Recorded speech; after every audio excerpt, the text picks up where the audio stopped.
project in relation to the Dead Sea Scrolls lesson. I'm making a fake ancient document. We need paper and pencil, 4 black tea bags, and boiling hot water.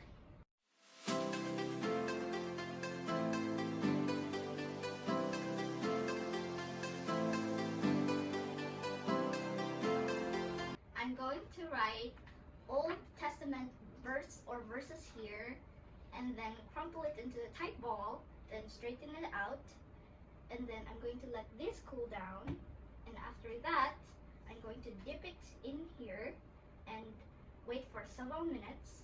After several minutes, I take it out of the bowl, or what is this, and then I'm going to let it dry overnight. Then we're going to burn it, the edges.